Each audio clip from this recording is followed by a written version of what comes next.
मा जादों बेखौ बारा बुंनो हालिया हागौ बिथाङा बेक्तिगत ना मा आरो लोगो हमहैदों बेखौ माखासे हिसाबै लोगो हमहैनो हायो खिन्थु जों वेलकाम खालामो। बिजेपिआव मोनसे हाबनायनि सम्भावना दं बियो बेसेबां सैथो? बेखौ मैयासो निउसाव नुदों आङो।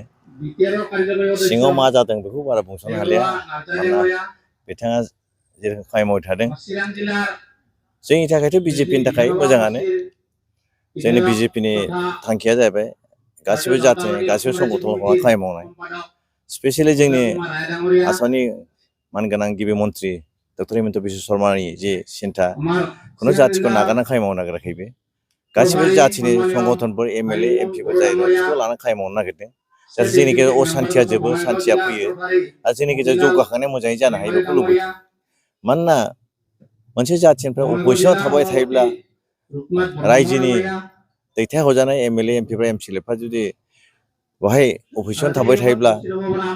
सरकारनि डेभेलपमेन्ट खामानिखौ मावनो हाया। होमबा डेभेलपमेन्ट मावनो हाया बै ओनसोलफ्राव डेभेलपमेन्टआ थालाङो। ओंखायनो जोंनि सरकारनि उद्देश्यआ जाहाथे खुनु जायगायावनो डेभेलपमेन्टनि खामानिया जाबानो थाया जायो बेखौ नायनानै बयखौबो लानानै खामानि मावदों आरो मैयानि जे रिपर्ट जानो हागौ बिथाङा बेक्तिगत ना मा RSS दैदेनगिरिफोर लोगो हमहैदों बेखौथ' गाज्रि नङा लोगो हमहैदों बेखौ मानसि हिसाबै लोगो हमहैनो हायो बा पार्टिनि थांखि हिसाबै लोगो हमहैनो हायो बा जयेन खालामनो थाखायबो हयथ' लोगो हमहैनो हागौ बे बिथांनि गोसो जाहैबाय खिन्थु जों वेलकाम खालामो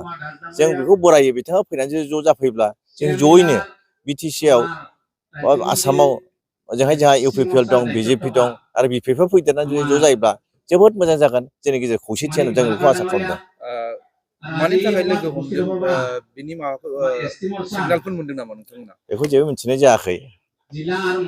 मानोना सम सम राजनितिबिदफ्रा देशनि गिदिर गिदिर मानसिखौ लोगो हमनाय जायो ओंखायनो बिथाङा मानो हमहैदों बेखौ मिथियाखै खिन्थु प्रेसआव होनाय मथे जयेन जागोन नामा मागोन नामा बे बिथांनि खोथा आरो जुदि गमामायैनो बिथां हाग्रामा महिलारिया बिजेपिआव जयेन जायोबा बिटिसिनि सिबा सोर जाथावथाव? बिटिसिनि सिबाथ' दा हाग्रामा महिलाया दिनै फैयोब्लाबो जानो हाया मानोना सिस्टेम दं जोंनि आसाम गभर्नमेन्ट भारत सरकाराबो जेनेबा प्रमद बर'खौ नागारनानै बिटिसिआव हाग्रामाखौ दिनै दानो शिफ्ट खालामा मानोना दाख्लैसो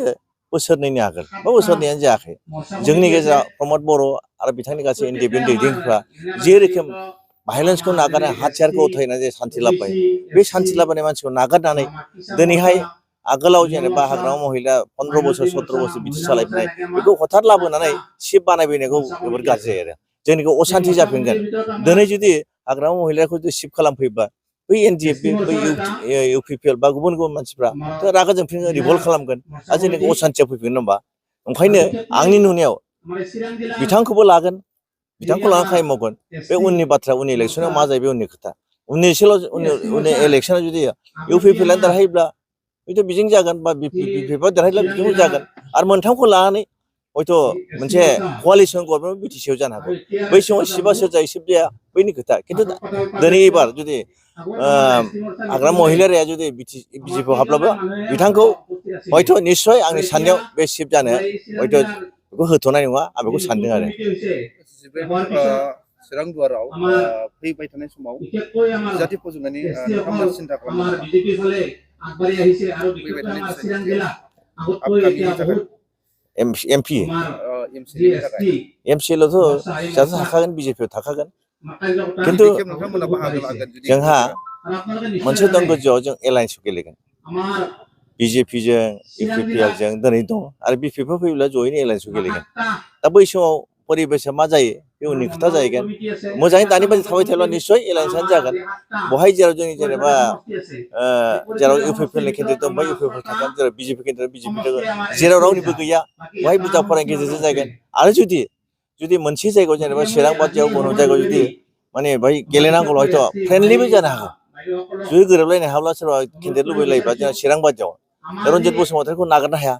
जोंनिफ्राय जुदि लुबैब्ला फ्रेन्डलिबो जानो हागौ आरो दा बे असम्भब नङा बे उननि खोथासो दिनै बेखौ प्रेडिक्ट खालामनो हाया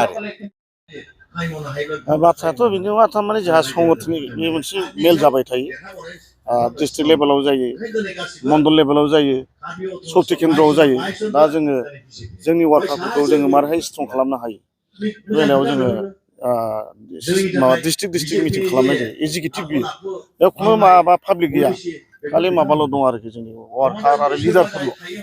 दा जोङो दा पार्टिखौ जोङो एसटि हिसाबै ट्राइबेल हिसाबै मारै स्ट्रं खालामनांगौ बेनि सोमोन्दै जोङो सावरायो बुजायो ओमफ्राय दा जोंनाव बहुद मर्चा दङ एसटि मर्चा एससि मर्चा अबिसि मर्चा टि मर्चा दा बेफोरखौ लाजोबनानै मोनफ्रोम आलादा आलादा हिसाबै जोंहा माबा दं आरोखि उइंस दङ दा जोङो एसटि मर्चानो दिनै सेकेन्ड टाइम चिरां जिल्लानि एजिकिउटिभ मेल जादों दा बे मेलाव जोङो नुजाफैदों दा बेनो जों बुजायलांगोन मानो होनोबा दिनैसिमबो ट्राइबेलफ्रा बिजेपिखौ बिराद गाज्रि मोनो ट्राइबेल स्पेसियेलि बर'फ्रा जाख्ल'जोबनो नागिरबाय जाख्ल'बायनोथारो नङा होमबा दा बाथ्रायाथ' बिदि नङा दिनै मोजाङै गोथौयै सिन्था खालामोबा नोंथांमोना साननानै नाय गोदो आफ्टार इन्डिपेन्डेन्स 75 इयार्स दिल्लीयावबो नोङो सरकार दंमोन आसामाव सरकार दंमोन आसामावबो जोंनाव एमपिफोर गोबां दंमोन बे एमपि बिथांमोना ट्राइबेलफ्रा रावबो मन्थ्रि मोनामोन बरंसो ट्राइबेलल' नङा असमियाफोरखौबो दिल्लीयाव माबा मन्थ्रिखौनो होआमोन दिनैहाय खिन्थु जोंनि बे मानब गेदेर मदि फैनायनि लोगो लोगोनो बिथाङा ट्राइबेलफोरखौ दिनैहाय नर्थ इस्टनिफ्राय 3 मानसि केबिनेट मन्थ्रि होनाया गोरलै बाथ्रा नङा सिमाङावबो सानथाव बाथ्रा बे गोबां असमियाफोर दं बिथांमोना मोनाखै थेवबाबो बिथाङा ट्राइबेलफोरखौ दं सर्बानन्द सनवाल दाङरिया बिथाङाबो ट्राइबेल खेरन रिजिजु दाङरिया बेबो ट्राइबेल आरो रामेश्वर तिलि दाङरिया बेबो ट्राइबेल आरो दा भारतनि राष्ट्रपति द्रौपदी मुर्मु बायद'खौबो दिनैहाय बिजेपि सरकारा ट्राइबेलखौनो होदों ट्राइबेल होननानै बुङोब्ला मा खालामो जोंखौबा सानसे समाव जोंखौ बेबादि नासयोमोन गारि मटराव जों गाखोफायामोन बामोनफ्रा जों न'आव थांना ओंखाम जायोबा सिथ्लाखौ सिबोमोन नङा होमबा बेबादि जाथिखौ दिनै बिजेपि सरकारा थिखांदों दा ओंखायनो आं रायजो राजाफोरखौ खावलायो बयबो लैहोर लैहोर बिजेपिआव हाबफैनाया दरखार दं आरो बेल' नङा मोनफ्रोमबो सुक्ति 3 टाइम्स बर'फ्रा सुक्ति खालामबाय बे सुक्ति खालामनाय मेन माबायानो जाहैबाय बिजेपि बाव खुनु सोरबा कंग्रेसआ खुनु बेलेग पार्टिया